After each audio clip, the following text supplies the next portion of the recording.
Welcome to StaarCast, a show about tarot, divination, and all things mystical. StaarCast is a celebration of StaarCon, the Southeastern Tarot Artist and Readers Conference. I'm Amy Mauser, and here's your host, Christiana Gaudet. Thank you so much, Amy, and welcome everybody to StaarCast.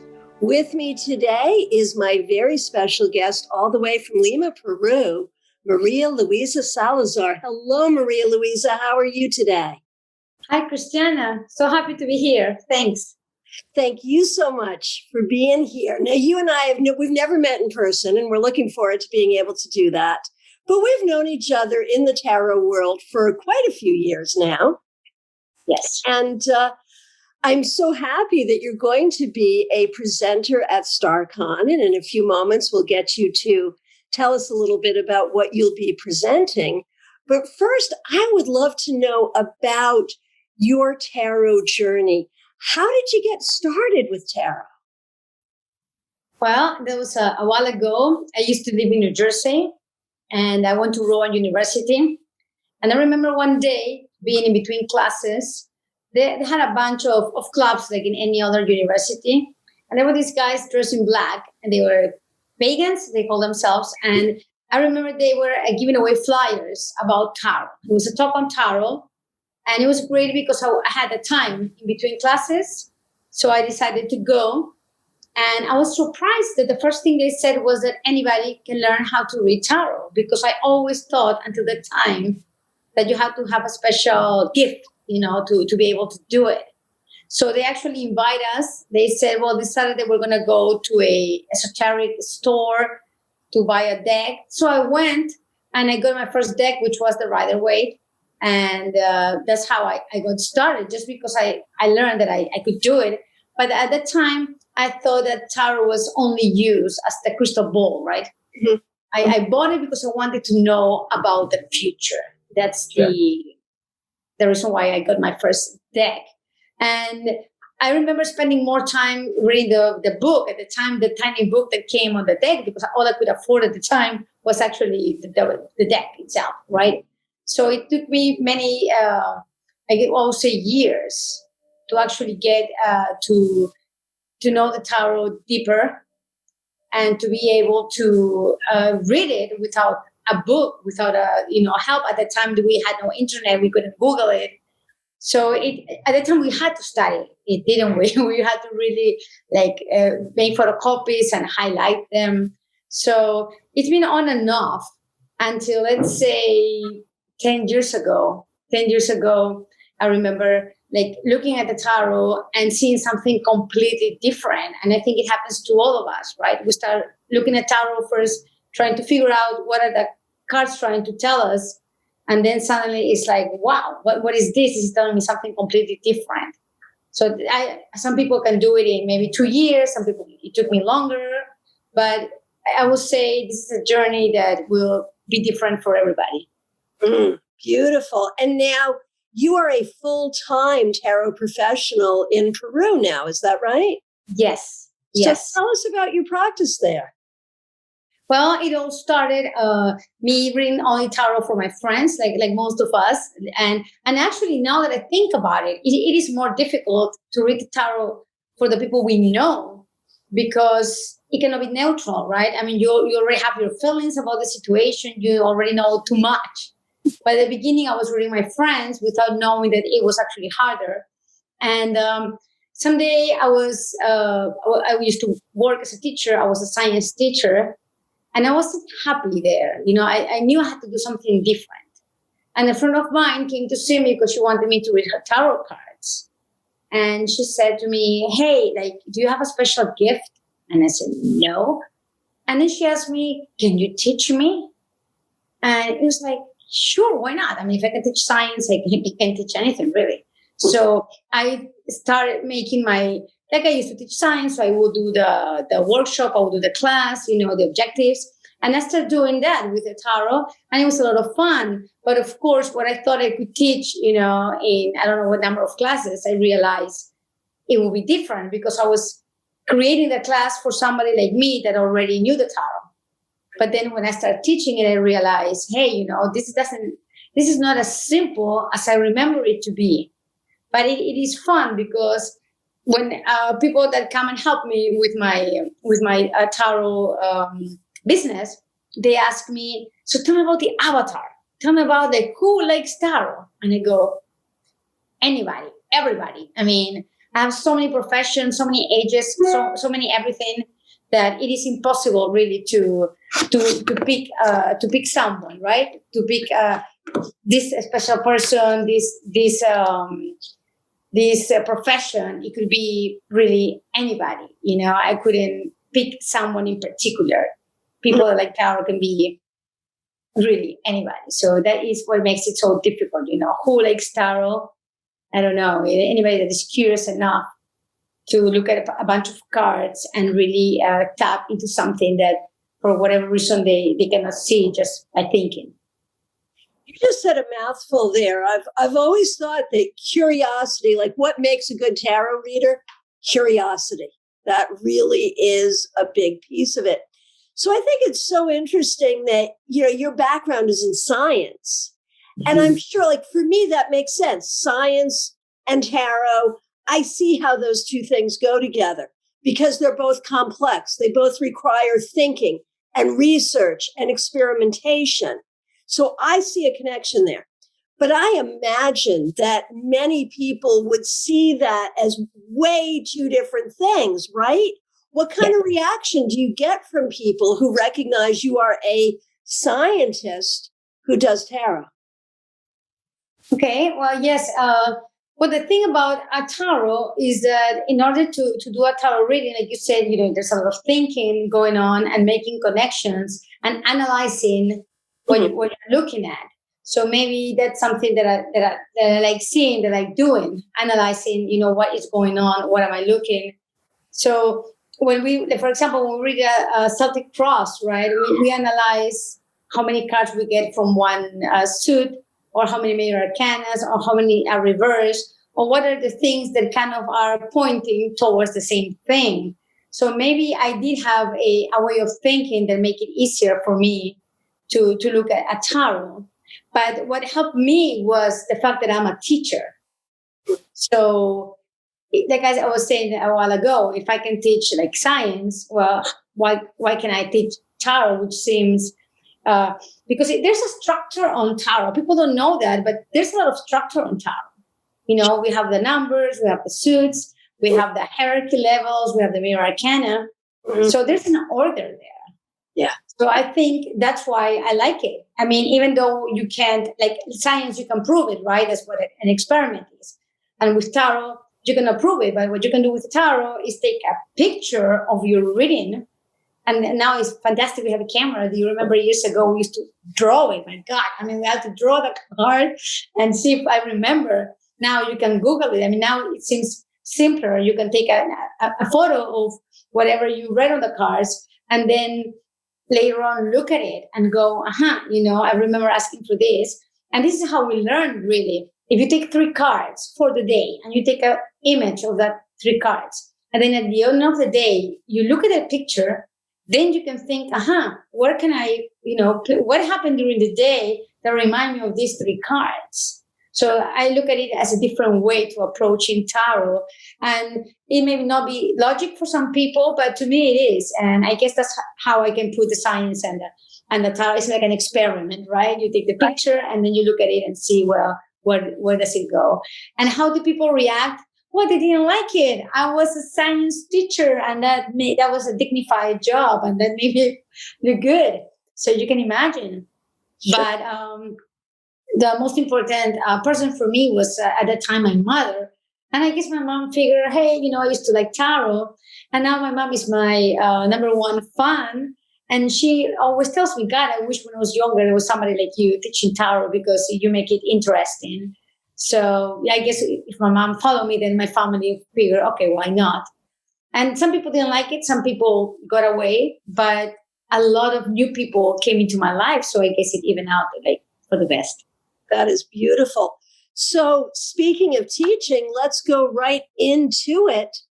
I know that at StaarCon, you're going to be doing essentially the same workshop twice, once in Spanish and once in English. See?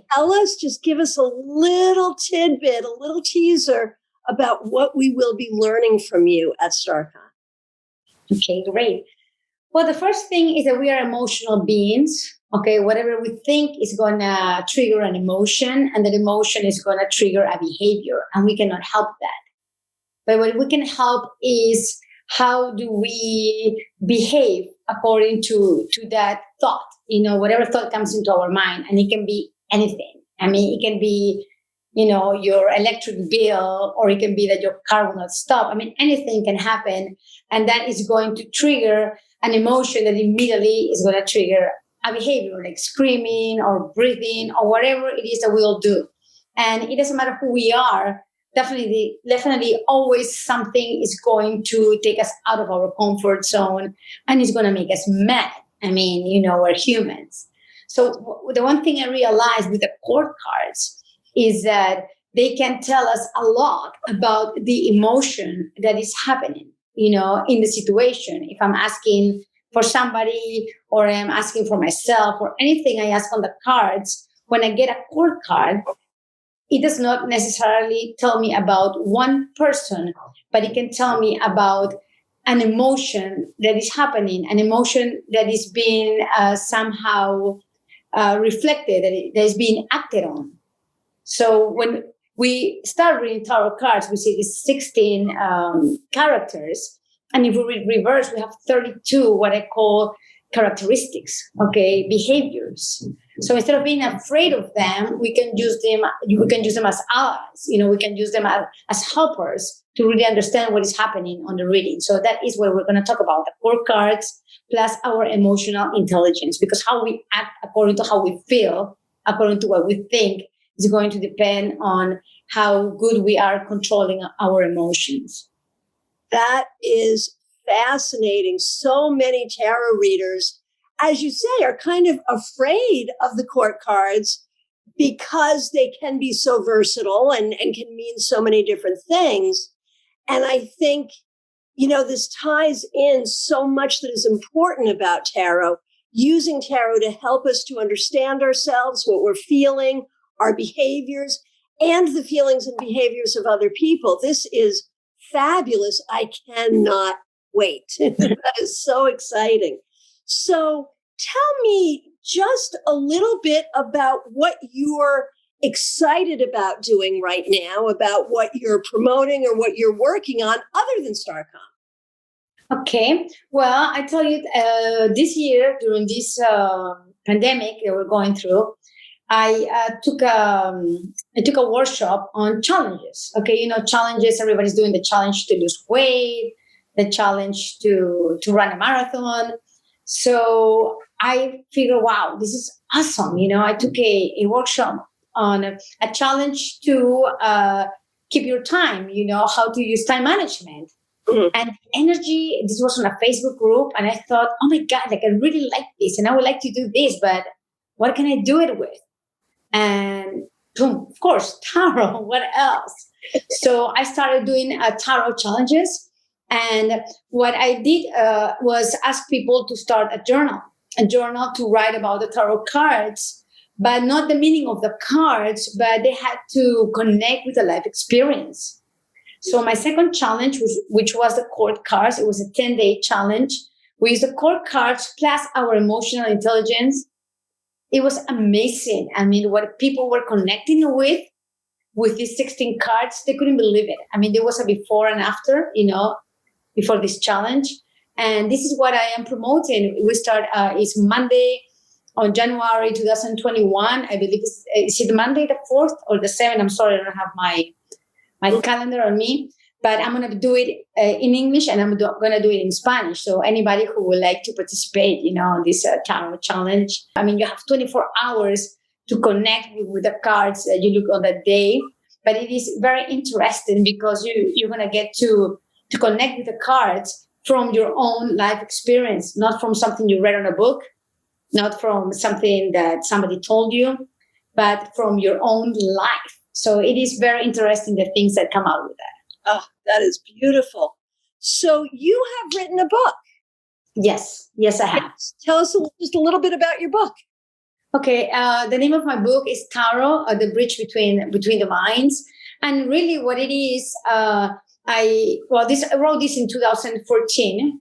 And how it started, when I decided to start teaching tarot, I started making, the list of things that people should know about it.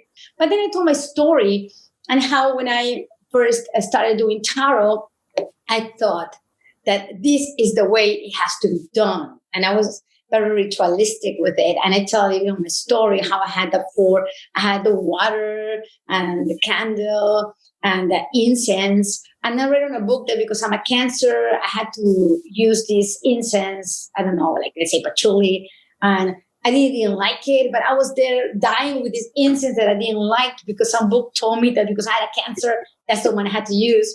So it is interesting, how when we get started, we just believe somebody else because they wrote a book or because they told us, and it is difficult. So my second book is going to actually talk about that, how fun that is. But on my first book, I tell my story about how I have the water and I had the fire.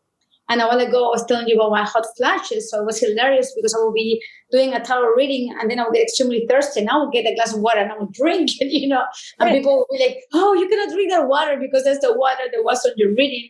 But it is interesting. I think something fun about tarot is that it is whatever you believe, If you believe this is bad, don't do it. Right. If you don't believe it is bad, then do it. And it doesn't matter what you read because at the beginning, all the books, if you don't know tarot, you're going to feel that they're all saying the same thing. And that is something that I did on my first book. It was the meanings of the cards, and it was the upright, the reverse, and the symbolism. It's very simple. It is just a guide for somebody who is just starting with the cards. Beautiful. And what is fun is that what I wrote on it in 2013, I actually wrote it. It came out 2014. That some of the meanings of the cards, I'm not sure if that will be, I have to do a revise, the card words, the keywords. And some of them I was like, wow, interesting, like how 6 years ago, this is not all of them, but some of them I changed how I feel about them. And we know that each card is not just one meaning, it can mean many things. But the point about the book was to help people in the Spanish community, especially in Peru, that were learning tarot, to have a guide and to have it on their hand, to be able to write on it. That was the whole idea of the book, that they write on it and they add their own interpretation, because with time, how we read the cards is definitely going to change. So that was the idea of the book. So when people want to get in touch with you, how can they find you? Okay, thank you. I am on YouTube, I'm a YouTuber, and I'm also on Instagram as Misterios del Tarot. And they can, on Facebook too, as Maria Luisa Salazar. So really, whoever wants to find me, they can write the word Tarot, Peru, Los Misterios del Tarot, and they will find me now with the Zoom, with the internet. No matter whatever you are, you can always find me. Yes. And you make readings available to people over Zoom in both English and Spanish. Is that true? Yes, I do English and Spanish tarot readings. By Zoom. Yes. So good. Oh, I love it. So before we say goodbye until January for StaarCon, yes, I would like us to do a reading. I ask all my guests who are tarot readers to do this with me. Mm-hmm. We're going to think about StaarCon and something wonderful about StaarCon, something we need to know about StaarCon, and we will each pull a card, and I'll let you say whether you want to read your card first or second. That's up to you. But we will each pull a card, and we will each read a card about StaarCon. According to what is happening at this moment with me here, what can I tell you about? Oh, wow. Look at that. Nice. There's so much I could say about that, but I think it's interesting because you're going to be teaching about court cards, and you pulled a court card. And about emotions. Right. So what do you want to say about the Knight of Cups regarding StaarCon?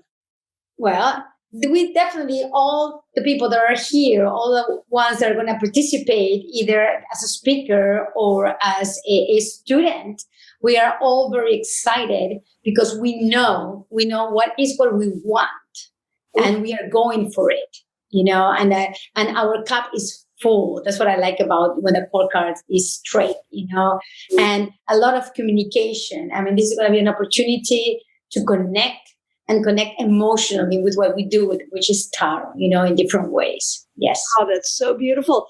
And I would add to that, of course, when we first planned StaarCon 2021, it was to be in person only in Palm Beach Gardens, Florida. And you agreed, of course, to get on an airplane and come see us. Now, because of COVID, StaarCon 2021 will be all online. But with the Knight of Cups there, I really feel like we're going to feel that community. We're going to feel our love for one another, not only our love for divination, our love for tarot, but our love for one another. Even though we won't be in the same physical room together, we will be together in the love of community and the love of what we do nonetheless. That's what I see in that card. So that is beautiful. Nice. Now, I got the Hanged Man, which I think is so interesting because on one hand, yes, making that jump from an in-person conference to an online conference is a whole different change and something that I really have no choice about. And the Hanged Man can be about the things that we can't control, but it's also about a new perspective. And one of the things that I really want StaarCon to be able to do for people is to share new perspectives. That we have the most amazing lineup of speakers, of which I'm so glad that you're one. And I think each speaker is going to be there to share a perspective.